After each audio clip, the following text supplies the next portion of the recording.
Are you guys really that mad about the ballroom? I mean, honestly, there's a giant hole in the ground now. What are we going to do? Just leave it there? When you get the government involved in building stuff, ask the people in California what happens when the government gets involved in building stuff. You don't build anything.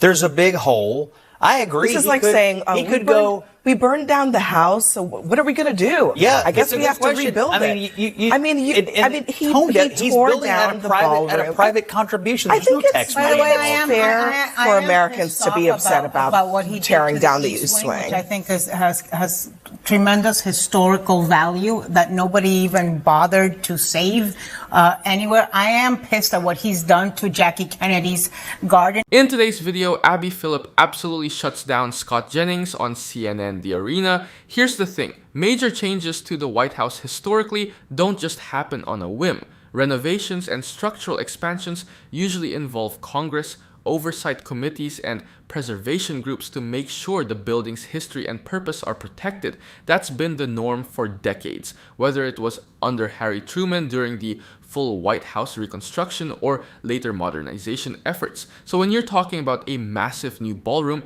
something that changes both the function and symbolism of the building, it raises a real question. Who gets a say? Because it's not just a private property, it's a national landmark. But before we dive into today's video, make sure to subscribe if you want to see more videos like this one. All right, Ellie, stand by for us. I'm bringing it into the room here with our panel. Trump does have control over the Congress. He could go ask them to do this. Why not? I mean, if Donald Trump wanted to include Congress in some of his decisions, whether it be from Venezuela or to the ballroom, he has shown no interest. And actually, we know that this portion of his term, he's been motivated by the feeling that Congress has stymied him, has been a barrier to success. I think the question is, why does he care? Why does he care so much about the ballroom or some of the more odd things like, acquiring Greenland and such? And I think it's a person obsessed with legacy. I think this is a person who wants to see his name go up on the 51st state, or wants to see a portion of his own vanity reflected, or his presidency reflected in brick and mortar. And so, frankly, he is seemingly willing to flout separation of powers and norms, certainly, to get to that point. I'm not sure it could pass Congress. I mean, would you like to be a Republican in a swing district at a time when a lot of Americans can't afford health care, can't afford groceries, can't afford gas, voting on approving this mammoth ballroom? I mean, do people understand the size and scope of this ballroom? Like, the biggest ballroom in America right now is like roughly half the size of what he is proposing in this ballroom. The New York Times had an article the other day where it looks like architects haven't even reviewed, outside architects reviewed this design. There's steps going up to nowhere. People are having all sorts more of issues columns than anyone could ever have asked for. Right. For whatever the height of it, the scope of it. I mean, you're talking about 10,000 people, fitting 10,000 people in a ballroom at a time, again, when Americans are hurting so bad. I think this judge is doing Donald Trump a favor, because I find it so incredibly tone deaf and galling that at a time when he's being asked about Iran, he's going around with a picture of this ballroom. Most people his age show you pictures of their grandkids. This guy pulls out a huge picture of his huge ballroom. Yeah. Now, when you look at what's actually happening with this White House ballroom project, it's not just a small renovation. We're talking about a roughly $400 million expansion that would dramatically change a historic site, and it's already facing legal challenges over whether it should have gone through Congress in the first place. And that's where their point really lands.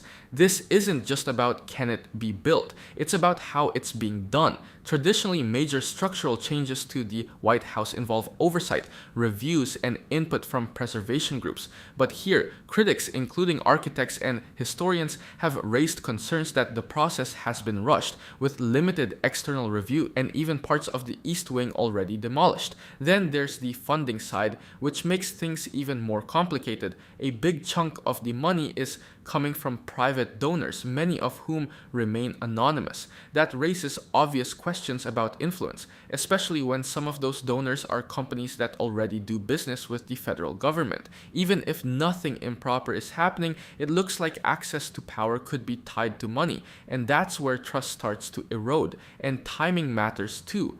At a moment when Americans are dealing with inflation, healthcare costs, and global tensions, focusing so heavily on a massive legacy project can feel disconnected. In fact, reports show the ballroom has been mentioned more frequently by the president than issues like healthcare, which says a lot about where the attention is going. I mean, we're in the middle of a war, and that is such an important point. And the president is walking around with giant renderings of a ballroom that no one has approved, that he just has come up with out of his own mind. There is a tone deafness here, and it's part and parcel. I mean, with all the other things, his name is going on an airport in Florida. Okay, fine. He wants to put his name on the Kennedy Center, which is also going to be challenged. He put his name on the Institute of Peace.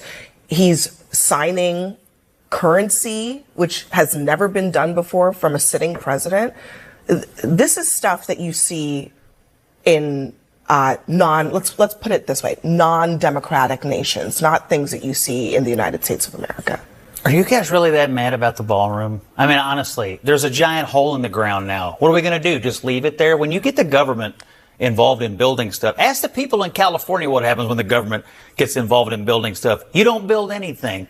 There's a big hole. I agree. This is like saying, we burned down the house, so what are we going to do? Yeah, I guess we have to rebuild it. He tore down the ballroom at a private contribution. I think it's fair for Americans to be upset about what he tearing down the East East Wing. Which I think has tremendous historical value that nobody even bothered to save anywhere. I am pissed at what he's done to Jackie Kennedy's garden. Is it the thing I'm most pissed off about? No, I care a lot more about the people that have gotten killed in the streets of Minneapolis.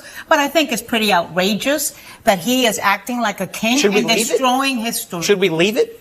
Leave Well, it maybe what? we should Should we leave a hole in the ground? No, maybe we should. Maybe we should ask years architects and a board They have of people that architects. know this. Maybe he should go to Congress. Maybe he should go to Congress. I don't Listen, mind that. If they want to approve it, fine. It's being paid for by private donations. If Congress needs That's to what he put a says single now. line in a bill that says, by all means, build a ballroom, fine with me. You could probably get the Republicans to do that. Why do you think the Every Trump president didn't do has wanted, that? by the way, a bigger and better This debate really shows how this whole ballroom issue is about way more than just construction. Because if you zoom out, there's a pattern here that's hard to ignore. Historically, major changes to the White House, like the Truman renovation in the 1940s, went through extensive planning, congressional oversight, and consultation with preservation experts. That wasn't just bureaucracy for the sake of it. It was about protecting a national symbol that belongs to the public, not one administration. And that's why people are reacting the way they are now.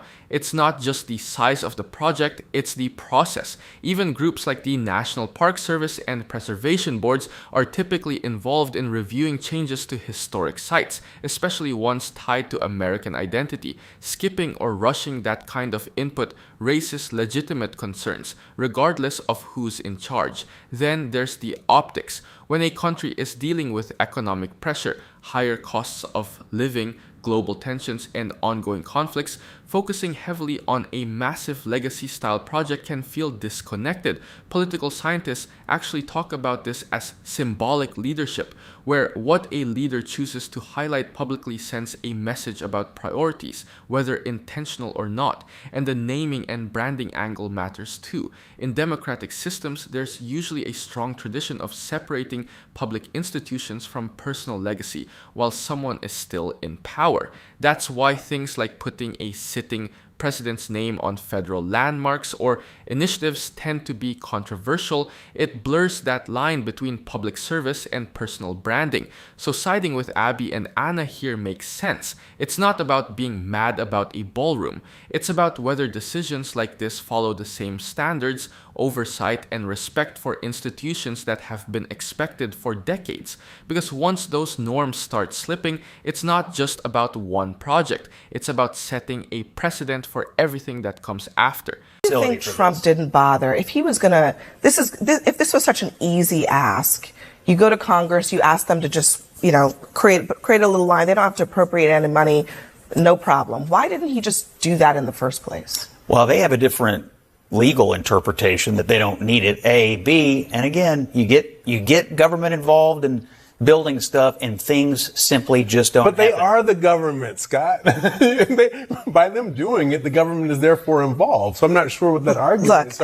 I think it's also worth noting when you look at the history of major renovations, the West Wing, the third floor addition, the East Wing, the full gut renovation, the added balconies, those were all approved by Congress. The only things that were not were smaller cosmetic changes on the interior, but creating new structures on the White House property, that has gone to Congress historically. So whatever their interpretation of it, there's not a whole lot of precedent for what the president is doing. Well, precedent or no, all I know is that as we sit here today, there's a big hole in the ground. There's a bunch of cranes over there. We do need to rebuild this, and we do need a ballroom that is befitting of the White House and all the things they have to do. Every president, you worked there, wanted a bigger facility to have stuff. So I hope they ended up building it. And if Congress has to approve it, I don't have a problem. And this is right, Abby. There are White House social secretaries who would have signed on to this, but they were not asked. And nobody was asked. And I'm not sure. All right, I'm Ellie, not sure people Ellie would Honig, agree that thank they need you very a much. ballroom would agree that it needs to be a 90,000 square foot ballroom. All right, everybody. Thanks to the rest of my panel. Don't go anywhere, though. Now, historically, this isn't a gray area. Major structural changes to the White House have almost always gone through Congress. Even something like the Truman Reconstruction in the late 1940s, which was absolutely necessary because the building was literally falling apart, still involved congressional approval and oversight. That wasn't optional, even in an emergency situation. And it's not just about Congress for the sake of politics. There are actual institutions built around preserving the White House. The Commission of Fine Arts and the National Capital Planning Commission are typically involved in reviewing major changes to federal properties in DC, especially ones with historical significance. Skipping those steps isn't just unusual, it cuts out the very experts who are supposed to ensure the design, scale, and impact actually make sense. Then there's the scale of what's being proposed. A 90,000 square foot ballroom isn't just an upgrade, it's massive.